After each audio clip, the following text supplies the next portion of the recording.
صل على محمد يا رب صل عليه وآله.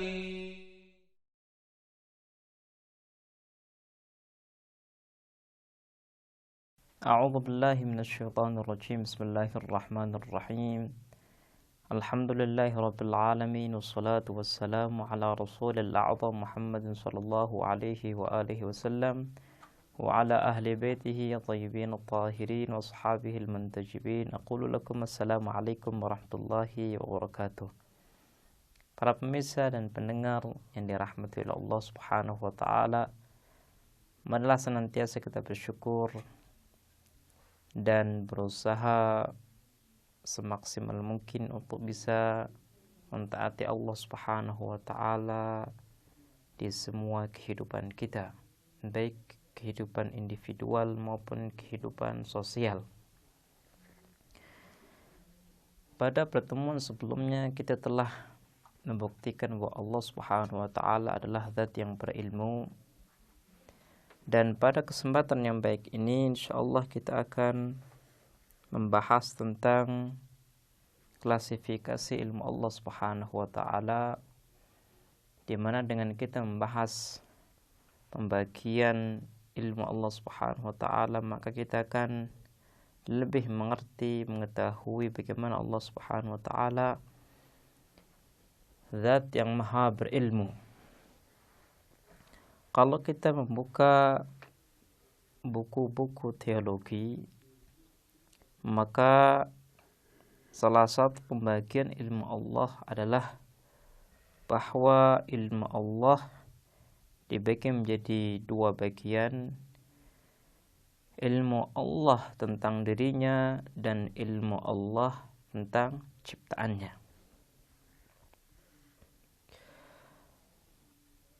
Untuk membahas bagian pertama, yaitu ilmu Allah tentang dirinya, marilah kita menggunakan logika kita, menggunakan akal kita untuk bisa mengerti dan memahami apakah benar Allah itu mengerti dan mengetahui dirinya atau tidak.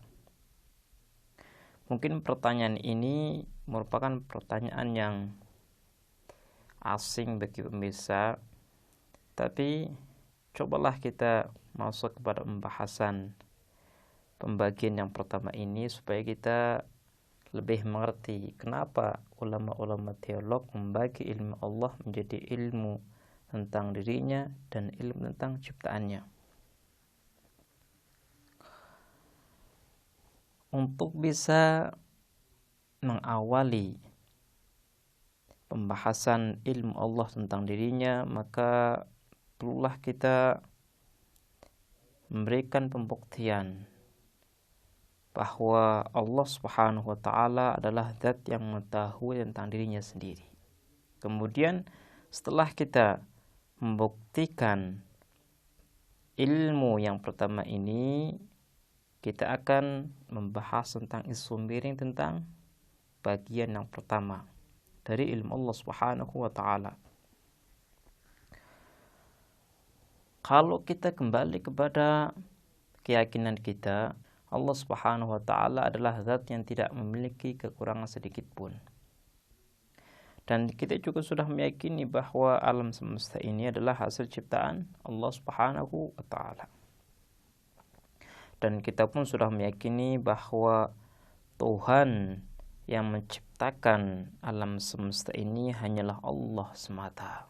Jadi Allah tidak memiliki sekutu.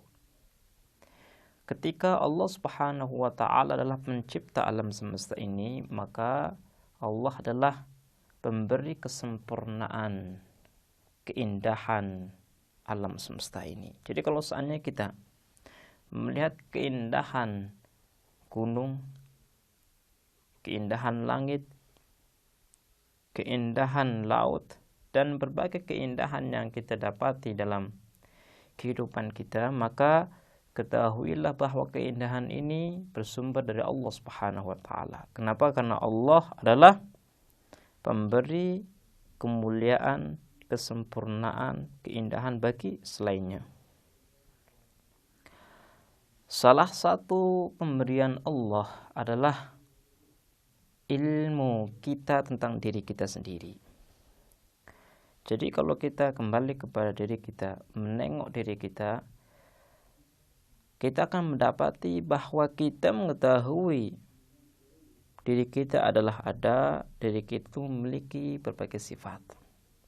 Makanya kalau kita lapar, kita langsung mencari makanan. Kalau kita haus, kita langsung mencari air. Artinya kita mengetahui kondisi dan perubahan yang ada dalam diri kita.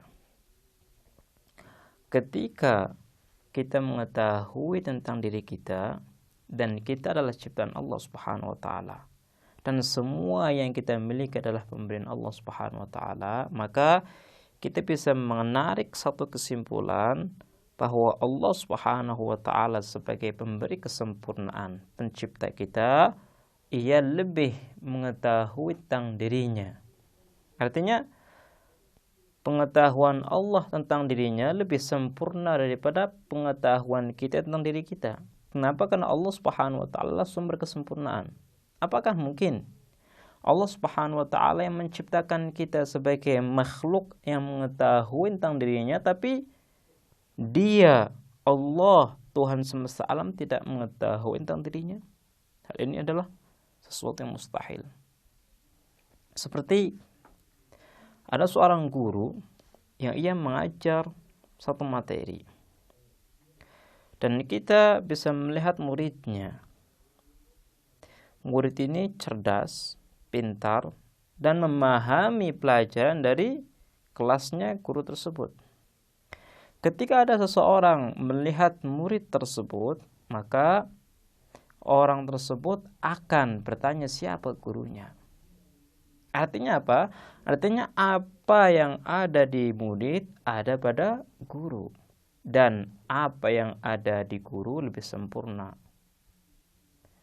Begitu juga ketika kita menjadikan kita sebagai cermin kebesaran Allah, kesempurnaan Allah, dan sifat Allah Subhanahu wa taala.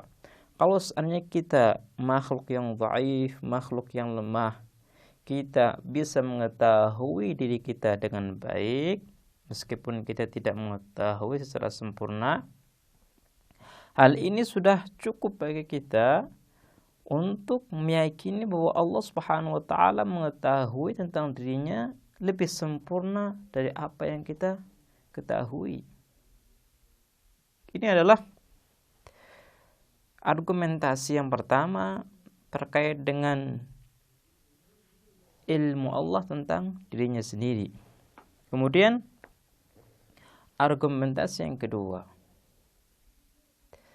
para ulama teolog mereka membahas tentang satu wujud yang non materi dan satu wujud yang materi.